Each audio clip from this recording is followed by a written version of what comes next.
Ya bueno, chicos, buenas noches con todos. Bienvenidos a este cuarto día en este caso, de Spomedic. Ya saben que es una secuencia de exposiciones a lo largo de todo el mes por el mes de la medicina. Y el día de hoy vamos a desarrollar un minimapa mental de un tema muy importante en infectología y que espero que les sirva. También están centralizados más que todo en puntos clave de exámenes, ya sea para el ENAM, para salud y también a veces cuando preguntan en residentado médico. Gracias a la Academia Villamedic tenemos toda esta secuencia de charlas. El día de hoy vamos a realizar el tema de mapa mental del tema de malaria. ¿Sí? Mi nombre es Daniel Muñoz Goicochea, soy interno de medicina de la Universidad Nacional de Cajamarca, creador parte del creador de Villamedic y también creador de la chuleta de Carrión. Ahí me pueden encontrar también con varios resúmenes que hacemos junto con la academia. ¿Sí? Entonces, para no dilatar más el tiempo, vamos a comenzar. Aquí tenemos un cuadro bastante interesante, el cual he preparado para el día de hoy, en el cual nos vamos a centrar en tratar de ver todas las preguntas que nos podrían hacer del tema de malaria. Entonces vamos a comenzar. Cualquier duda o inquietud me pueden ir escribiendo por favor al Zoom, ahí les voy a estar leyendo. ¿Sí? Entonces recordemos que el tema de malaria se embarca o está dentro de las enfermedades metaxénicas, ¿no? Esas enfermedades, recordemos por acá, lo vamos a colocar, enfermedades.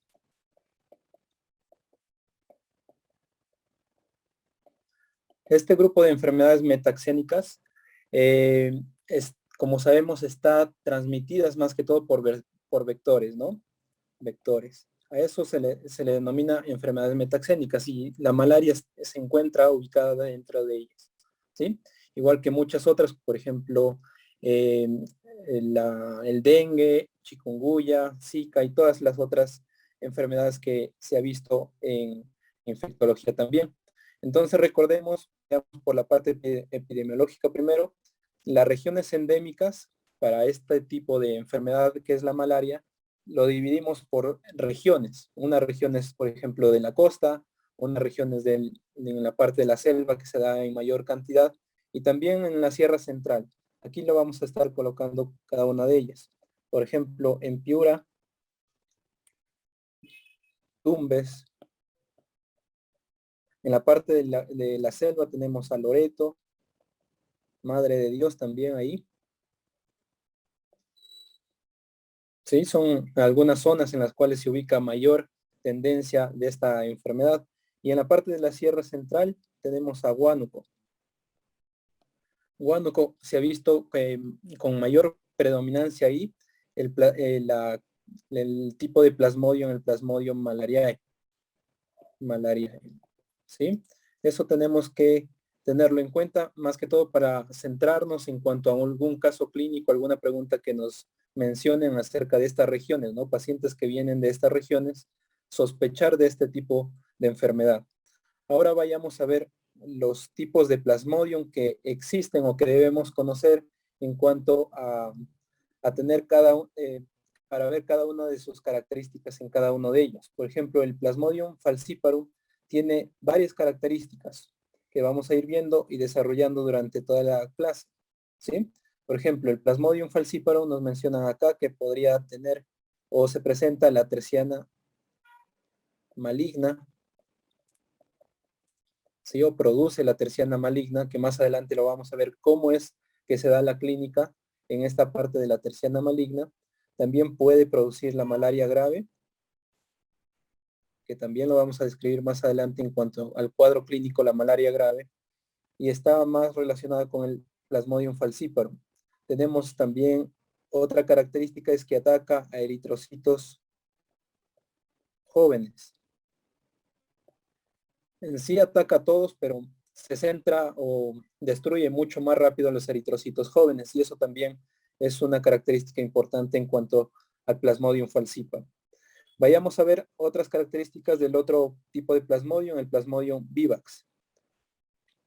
Por aquí tenemos que produce la terciana benigna. ¿Sí? Eso va a ser muy importante para poder clasificarlos en cuanto a las complicaciones que puede tener el Plasmodium vivax es la ruptura esplénica. Y esto ya ha venido en algunas preguntas, ¿no? ¿Cuál es la complicación más importante o más grave en cuanto al Plasmodium vivax? Es la ruptura esplénica, ¿ya? Entonces eso también debemos recordarlo. También otra característica es que ataca a eritrocitos jóvenes también, igual que la anterior. ¿Sí? Entonces, ahí tenemos algunas de las características en estos dos.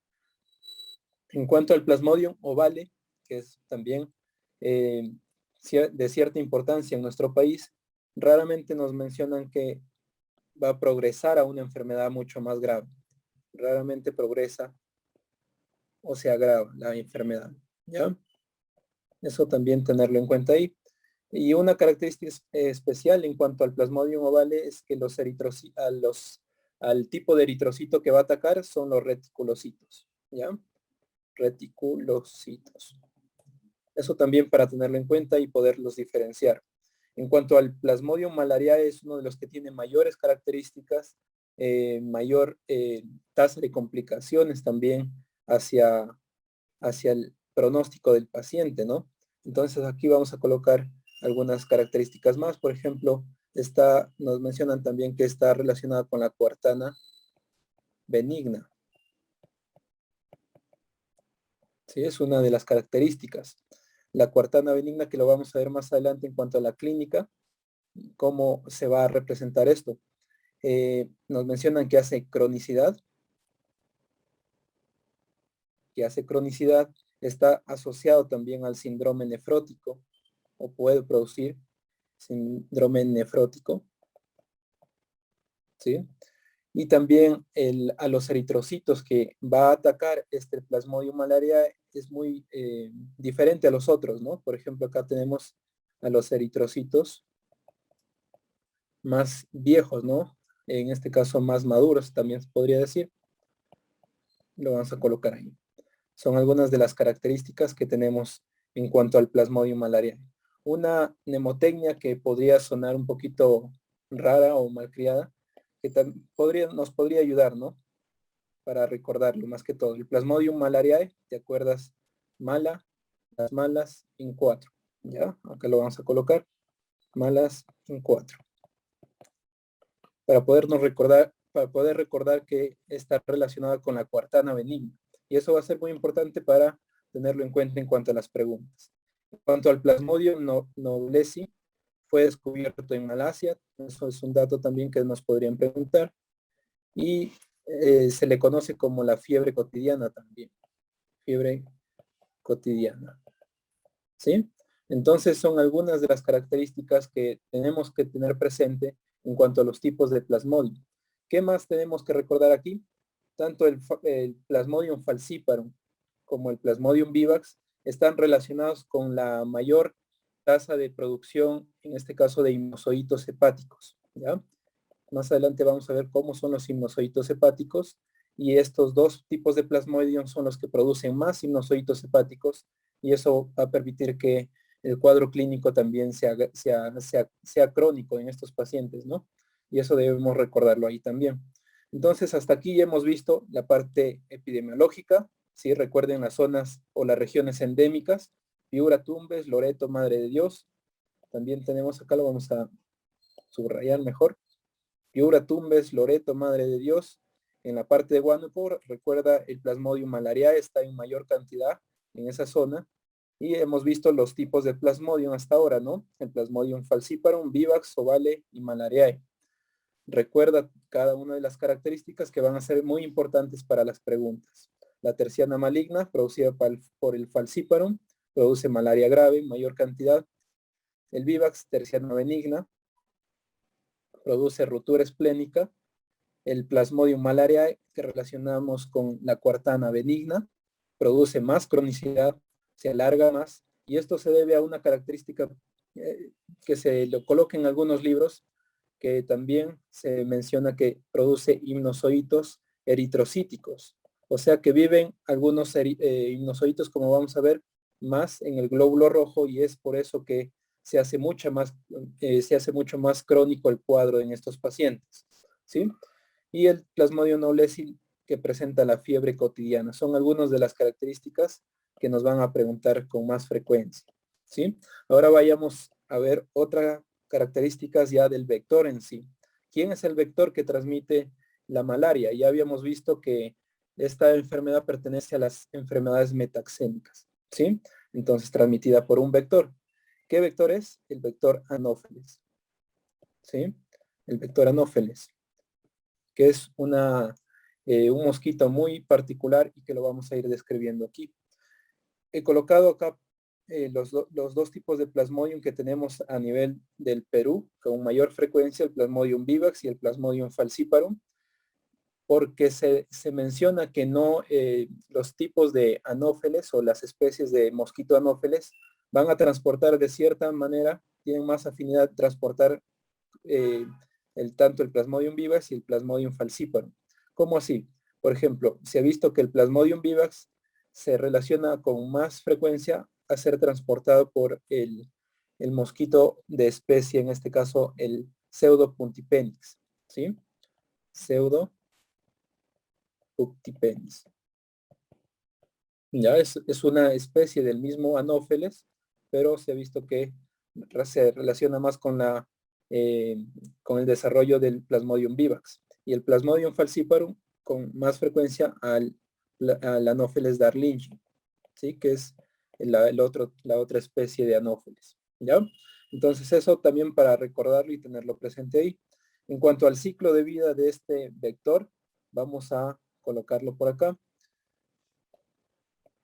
Tenemos que nace desde un huevo. Estos huevos recordemos que tienen que estar en charcos de agua, por ejemplo, en estanques que tengan aguas detenidas, ahí van a crecer este tipo de mosquitos, ¿sí? Los huevos se van a depositar en esas superficies de agua y van a tener todo el desarrollo que vamos a ir mostrando en esta imagen. Entonces va a iniciar como huevo, va a seguir en su otro estadio evolutivo como larva, y esta larva va a tener una particularidad muy importante que lo vamos a colocar por aquí. Aquí en la imagen de la parte izquierda lo podemos ver en un charco de agua. Esta larva se ubica a nivel de la superficie de forma paralela a la superficie.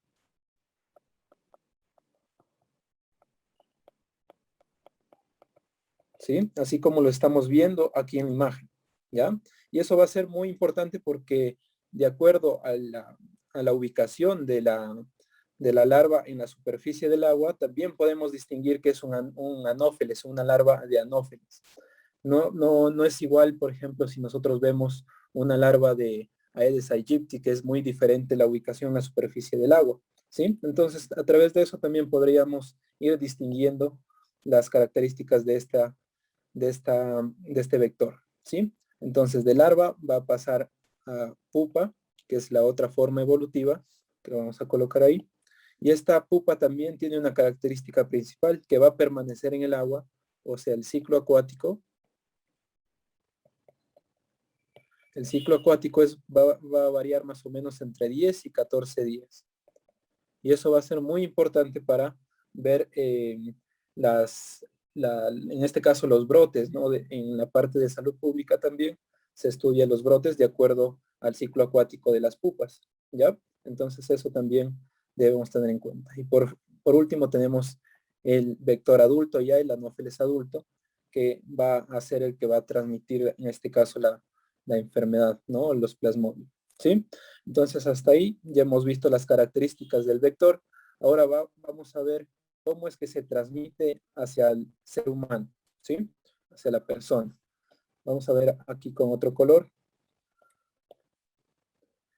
Entonces aquí he hecho un gráfico más o menos diferente a lo que nos muestran los libros para poderlo entender, ¿no? Con esquemas simples lo podemos entender un poco mejor, o con los esquemas que tú puedas realizar lo puedes entender mucho mejor, ¿ya?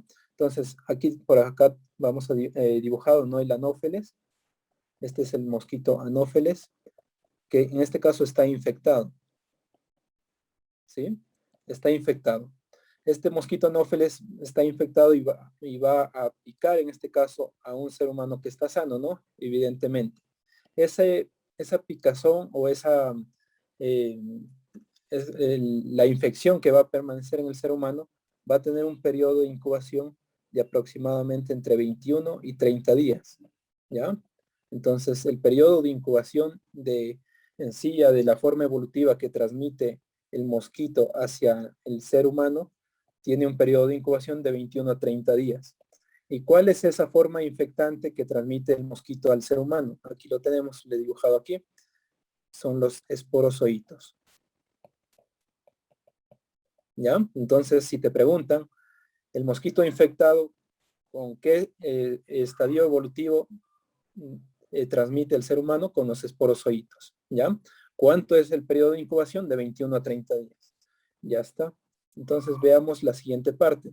Una vez que ingresan estos esporozoitos a la circulación del ser humano, va a transcurrir un periodo de entre 15 a 30 minutos hasta llegar a la parte hepática o al parénquima hepático, hasta los hepatocitos, ¿sí? Estos esporozoitos van a dirigirse hasta el tejido hepático para convertirse en otra forma evolutiva que lo vamos a ir mencionando, ¿sí? Y ese periodo dura de entre 15 a 30 minutos, ¿ya? Vamos a colocar aquí. Una vez que está localizado ya el esporozoito, llega hasta el tejido hepático, hasta los hepatocitos, se va a convertir en otro estadio evolutivo que lo vamos a colocar acá. Se le denomina esquizontes. Esquizontes hepáticos. Estos esquizontes hepáticos son la siguiente forma evolutiva o la transformación de los esporozoitos en tejido hepático, ¿sí?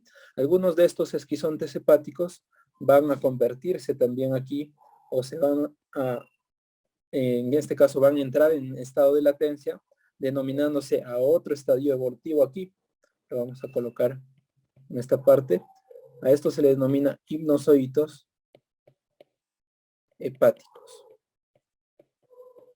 ¿sí? Entonces, los esquizontes, alguna parte, un porcentaje de ellos se transforma en hipnozoitos hepáticos, que son la parte más inactiva o latente de este plasmodium, ¿sí? No te olvides de eso.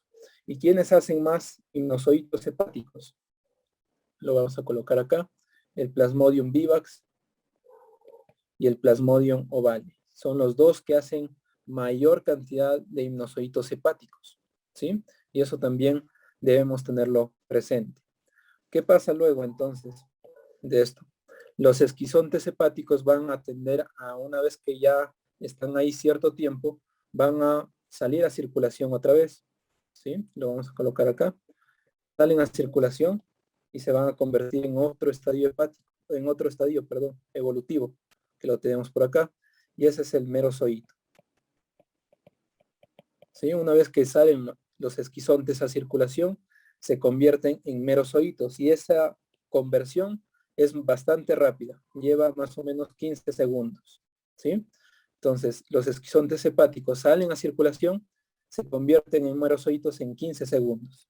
Y estos merozoitos son los que van a infectar al glóbulo rojo o al eritrocito, ¿sí?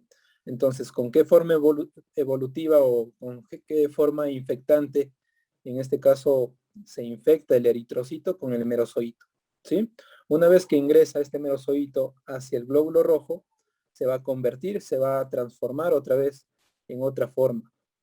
Aquí tenemos los esquizontes eritrocíticos. ¿Sí? Entonces los esquizontes eritrocíticos se van a desarrollar ahí dentro del glóbulo rojo. Y como les había mencionado también en la parte del hígado, algunos esquizontes eritrocíticos se transforman o se inactivan o entran en fase de latencia. Y a esto se le denomina también hipnozoitos eritrocíticos.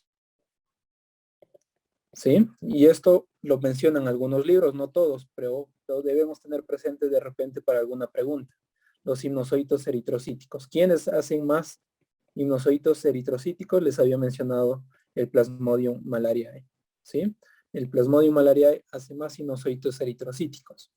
Entonces sigamos la secuencia. Luego del glóbulo rojo, aquí el glóbulo rojo se va a cargar tanto de esquizontes eritrocíticos que habíamos mencionado hasta romperlo, ¿sí? Hasta alisarlo al glóbulo rojo. Una vez que tienden a salir todos estos esquizontes a circulación, luego de 15 segundos otra vez se convierten en merozoitos. Y estos merozoitos vuelven a infectar a glóbulos rojos sanos y así van haciendo un ciclo. Ese ciclo se le denomina ciclo eritrocítico porque todo lo desarrollan en el glóbulo rojo, ¿sí? Entonces ese término también debemos recordarlo. Todo lo que está en el glóbulo rojo, ciclo eritrocítico, y todo lo que está por fuera, lo que habíamos mencionado por fuera en la parte hepática y lo que vamos a mencionar más adelante es la parte del ciclo ex eritrocítico, ¿ya? No te olvides de esa mención. Algunos de estos merozoitos que salieron a circulación van a convertirse en la otra forma evolutiva. ¿Cuál es la otra forma evolutiva? Los gametocitos. ¿Sí? Estos gametocitos. Es la forma evolutiva. Algún porcentaje, un porcentaje muy pequeño se transforma en ellos, ¿ya? En gametocitos.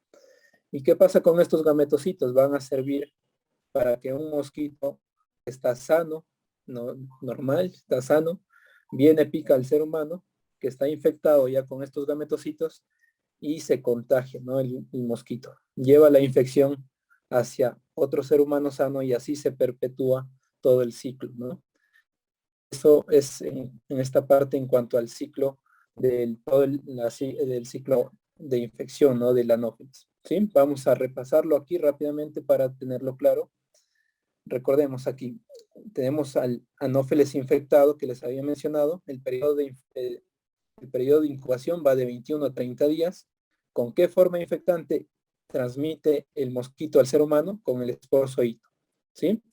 El esporozoito demora más o menos entre 15 a 30 minutos en llegar al hepatocito o al tejido hepático, ¿sí? Para convertirse en esquizonte hepático, ¿ya? Luego de estos esquizontes hepáticos, una pequeña porcentaje de ellos va a convertirse en hipnozoito hepático. ¿Quiénes hacen más hipnozoitos hepáticos? El Plasmodium vivax y el Plasmodium oval, ¿ya? Estos esquizontes hepáticos van a salir a circulación. En 15 segundos se convierten en merozoitos y estos merozoitos van a ingresar o van a infectar al glóbulo rojo. Una vez en el glóbulo rojo, tenemos aquí, se van a convertir en otro estadio evolutivo que es el esquizonte eritrocítico, ¿sí? En algunos libros, como les había mencionado, se van a formar hipnozoitos eritrocíticos, como lo mencionan algunos libros, ¿ya? ¿Quién hace más hipnozoitos eritrocíticos? El Plasmodium malariae, ¿ya? Entonces, en el glóbulo rojo teníamos todos los esquizontes eritrocíticos, ¿sí? Contenidos ahí.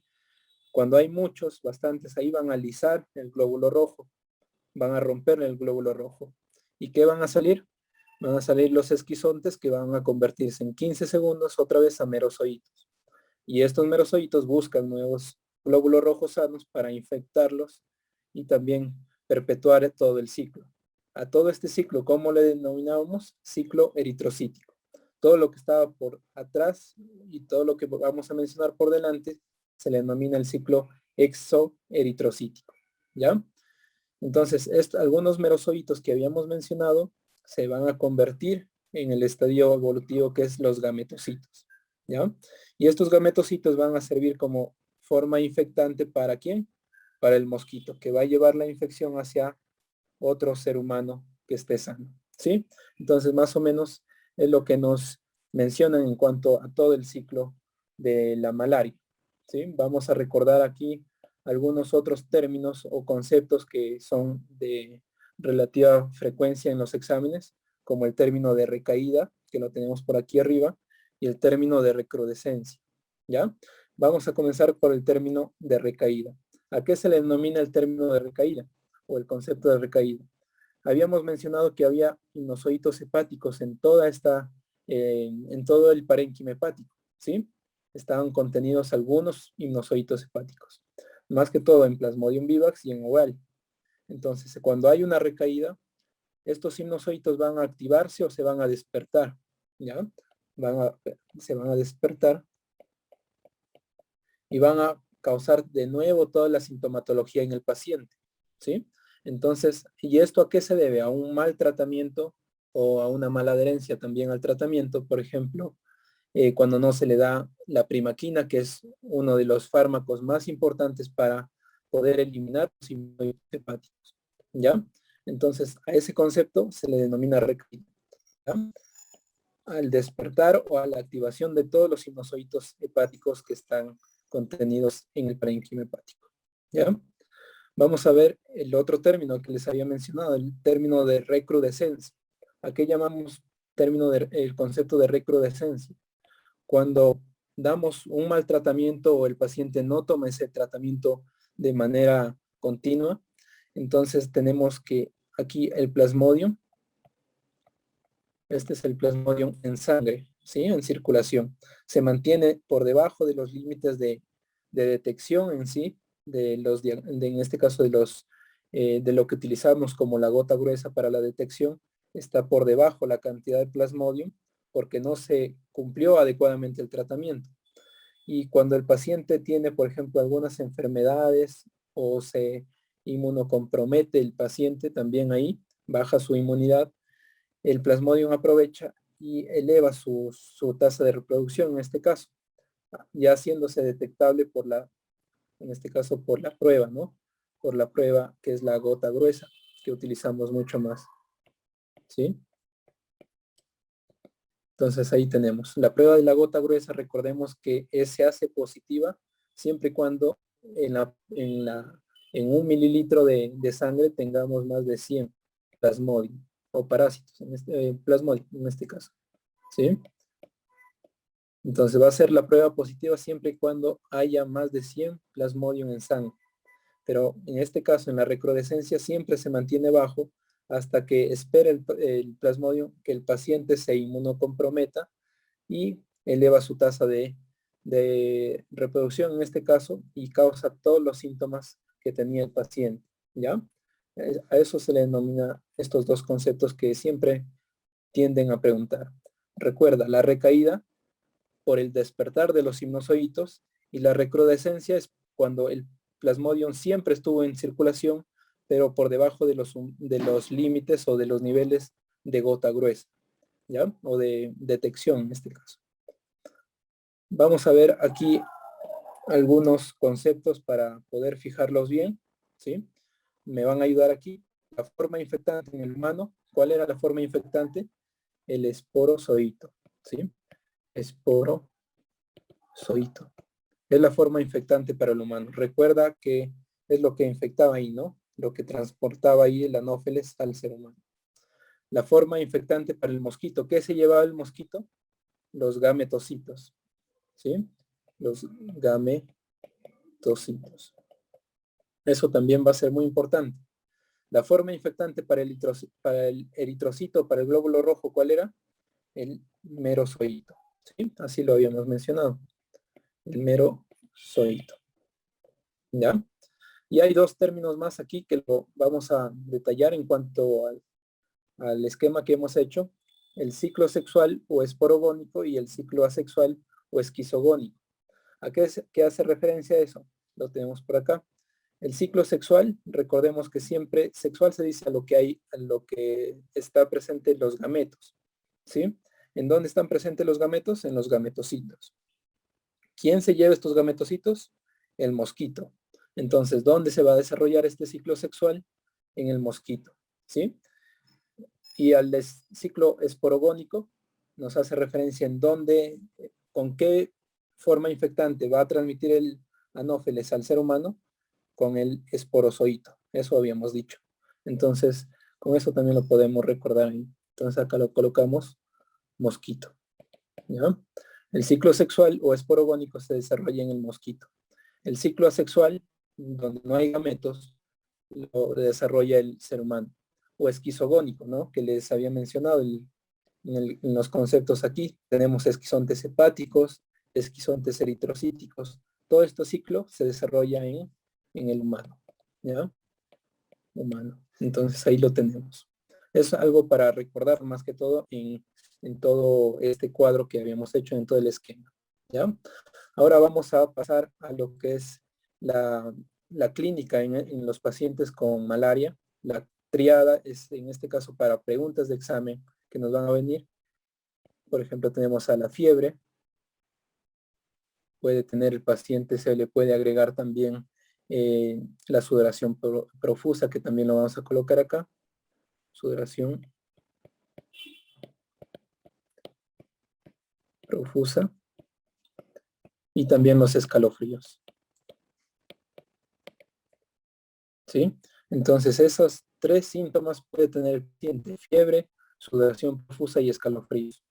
Aquí tenemos que recordar en cuanto a la fiebre, los paroxismos, ¿no? Que se puede dar cada 48 horas o cada 72 horas. Los paroxismos, o en este caso la presencia de la fiebre o de todos estos síntomas, se van a presentar cada 48 y cada 72 horas. ¿Quién se presenta cada 48 horas? Tenemos al Plasmodium, en este caso al Vivax, que recuerden que estaba presente la terciana benigna porque se presenta cada tercer día la fiebre y todos los síntomas, y el Plasmodium falciparum, que recuerden teníamos ahí la terciana maligna, ¿sí? Se presentan los síntomas cada tercer día. Y cada 72 horas o cada cuarto día que se presentan los síntomas, tenemos al Plasmodium malariae. ¿Sí? Entonces, a eso hacía referencia la terciana benigna, la terciana maligna, la cuartana benigna también, y eso también debemos tenerlo en cuenta, siempre, ¿ya? Y hay un cuadro clínico mucho más severo que se le conoce como la malaria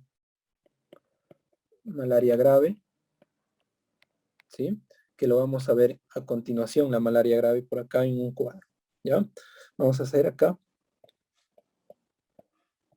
la malaria grave. La malaria grave en sí se va a transmitir, ya hemos visto, o va a tener como presencia a dos tipos de Plasmodium. El Plasmodium vivax en su parte complicada, o sea, el Plasmodium vivax también puede complicar al paciente, pero en mayor medida el Plasmodium falciparum. ¿Sí? Como lo habíamos mencionado al inicio, el Plasmodium falciparum es el que va a complicar o va a determinar más los casos de malaria grave. ¿Sí? En cuanto a la clínica que va a presentar estos pacientes con malaria grave, va a ser bastante florida. Aquí tenemos, por ejemplo, hipovolemia, hipoglicemia. ¿Qué más puede producir? Oliguria, o sea, ya daño a nivel renal también. Anemia, anemia hemolítica en este caso, ictericia. Y unos síntomas que son mucho más característicos de otro tipo de clasificación que también lo mencioné, es que el paciente presente obstrucciones microvasculares,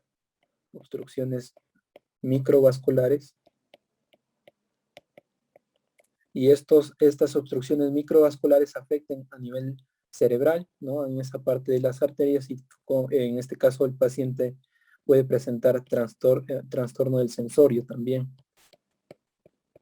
y también puede llevarlo a convulsiones, ¿sí?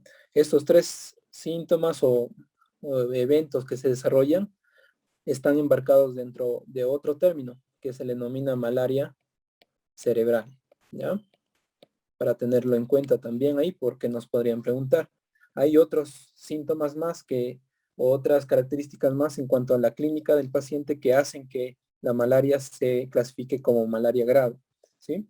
El tratamiento de estos pacientes se desarrolla en UCI, con fármacos o con la estabilidad del paciente y con fármacos adecuados para él, ¿sí? Entonces, en cuanto al Plasmodium vivax, ¿qué tratamiento vamos a tener que dar en este Plasmodium vivax? Vamos a acordarnos con una mnemotecnia. Viva el PAC, ¿ya? Viva el PAC. Vamos a colocar acá el acrónimo. Viva el PAC. Vamos a colocarle primaquina, artesunato y clindamicina. ¿Ya? Es lo que va a recibir el paciente con una malaria grave que esté complicado por un Plasmodium vivax. Es una malaria grave complicada con un Plasmodium vivax. ¿Ya? Recuerda eso. Y para el Plasmodium falciparum vamos a tener que dar solo dos fármacos, el artesunato y la clindamicina. ¿Ya? Los dos ahí. Todos son con más, los tres juntos. ¿Ya? Eso también debemos tenerlo presente para, en este caso, para el tratamiento de los pacientes. ¿Ya? Vamos a continuar acá con el diagnóstico ya y el tratamiento en este caso, de la malaria. En cuanto al diagnóstico, nosotros tenemos a la gota gruesa como uno de los test mayor difundidos a nivel de todo el Perú. Lo tenemos acá, lo vamos a anotar. Gota gruesa. Miren cómo lo estoy escribiendo para poder acordarnos. ¿Sí? Gota gruesa. ¿Por qué? Porque es más específica. ¿Ya? Más específica. ¿Ya? Más específica. Y tenemos el otro que lo tenemos aquí al costado de la lámina. En este caso es el frotis, que también se utiliza. El frotis. ¿Ya? ¿Por qué le he colocado la S más grande? Porque es más sensible. ¿Ya?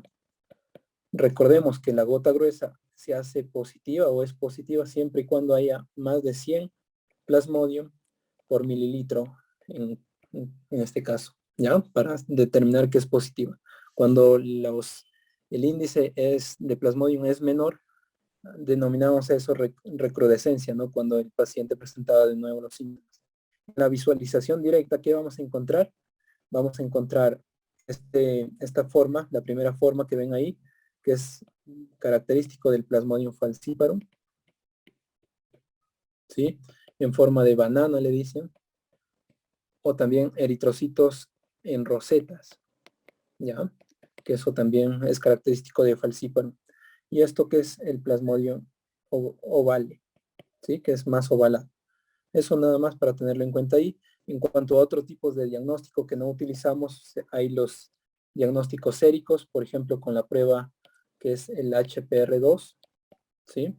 Que se utiliza también en otros países y que no lo tenemos en todos los hospitales aquí en el Perú, que también debemos conocer esta otra prueba. Es de antígeno específico en este caso, para la malaria, ¿ya? Entonces veamos otra, en este caso el tratamiento, para ir terminando. En cuanto al tratamiento, las normas técnicas han ido variando, ¿no? En algunas revisiones también. Antes mencionaban que deberíamos dar un tratamiento para la selva y otro tratamiento para la costa. ¿Cuál era ese tratamiento para la costa, por ejemplo?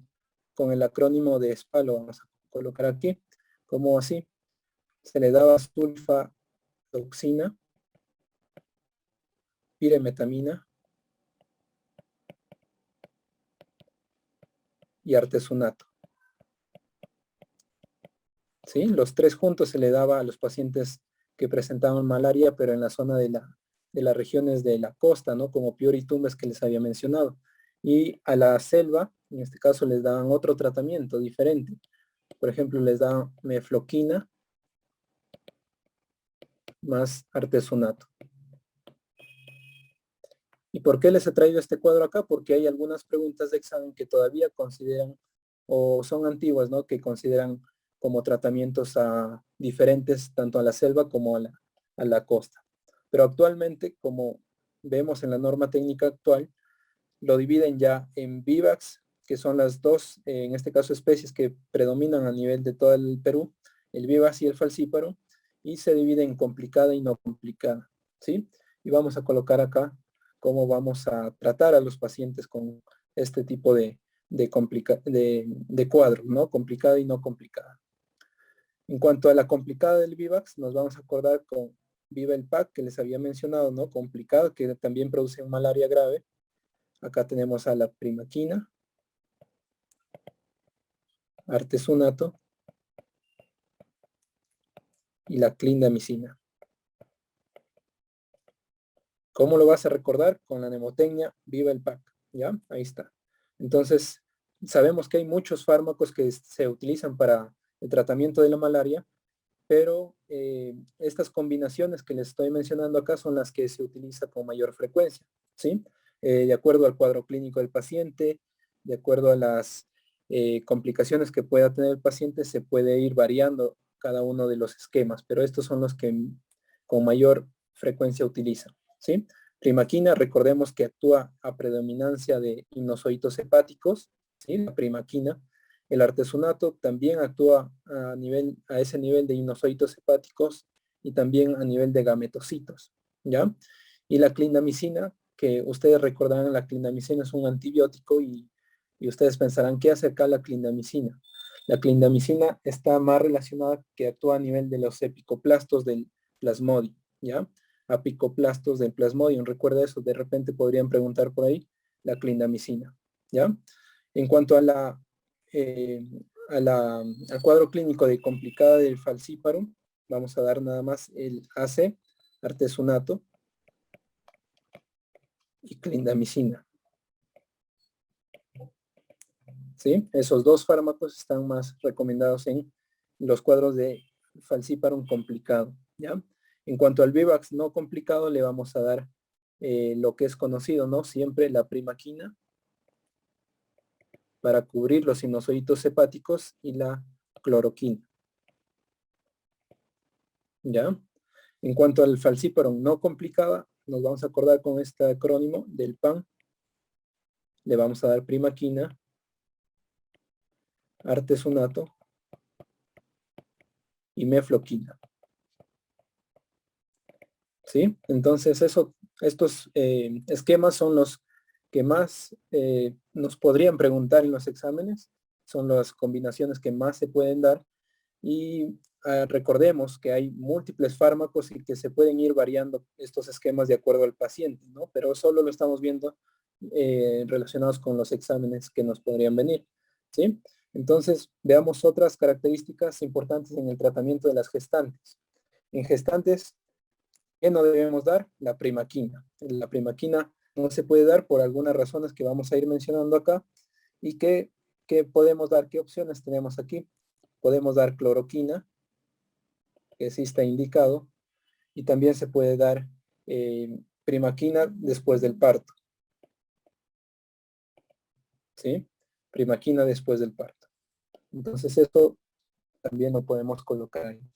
En cuanto a los esquemas que se ha mencionado en algunas literatura, ¿no? En el primer trimestre se puede combinar quinina también, quinina más clinda.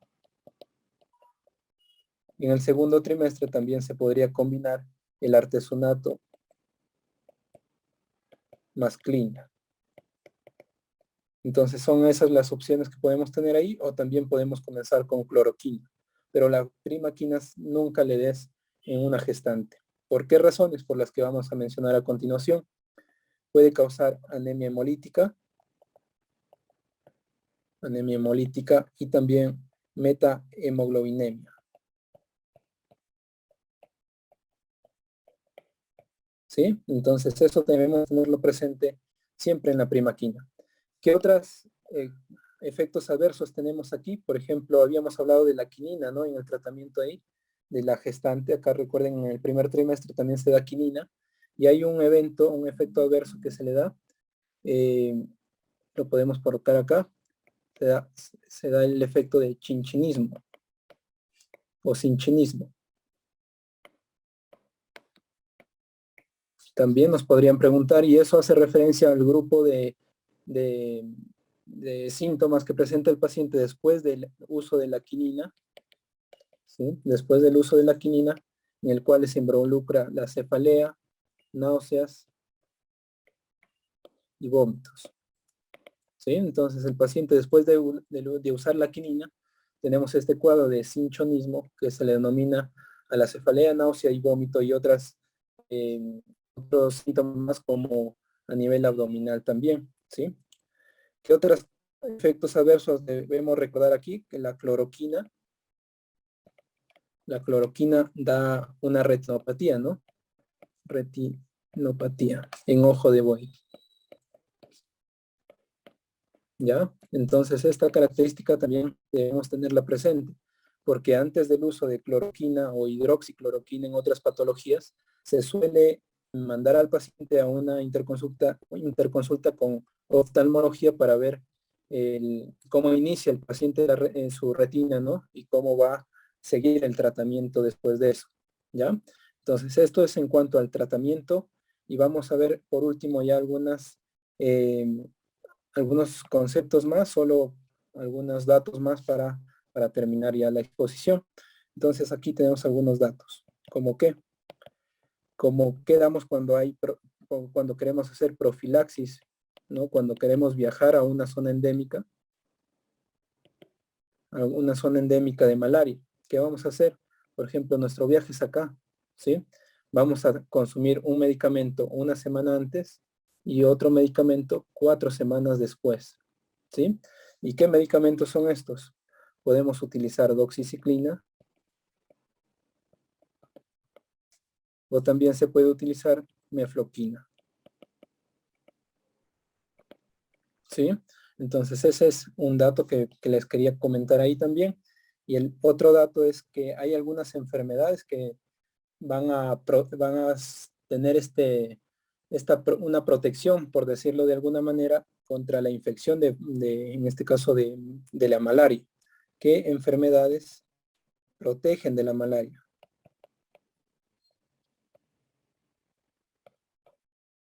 Nos podrían preguntar, ¿no? ¿Qué enfermedades protegen de la malaria? Nos vamos a acordar así, con la DDT. DDT.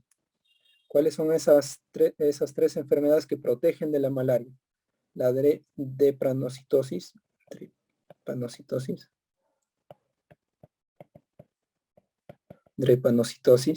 el déficit de glucosa 6-fosfato deshidrogenasa. Y la última es las talasemias. ¿Sí? Entonces, enfermedades que protegen de la malaria, drepanocitosis, déficit de glucosa 6-fosfato deshidrogenasa y las talasemias. ¿Ya? Son los últimos dos datos que les quería dar ahí. Para profilaxis, recuerda, si tu viaje va a ser de acá a una semana, puedes consumir esa semana anterior doxiciclina, por ejemplo, de 100 miligramos y después de tu viaje, 4 semanas después, seguir consumiendo el medicamento para evitar también sufrir en este caso la malaria. ¿Sí? Bueno, eso ha sido todo en cuanto a la exposición. Recuerden también que tenemos todo este mes, a lo largo de todo el mes, todas las charlas, no se pierdan ninguna, todas están buenas. Agradecemos a toda la Academia Villamedic, al grupo de creadores de contenido también. Y recuerden que este video queda guardado en toda la plataforma de Villamedic y pueden acceder a él con el código QR, ¿sí? Pueden compartir este código QR con algún compañero, algún amigo, y a través de este código QR pueden acceder directamente al video de la grabación de todas y cada una de las charlas que se van a ir dando más adelante, ¿sí? Bueno, eso ha sido todo conmigo. Espero que se les haya gustado y les haya servido este minimapa mental. Amigos, será hasta la próxima.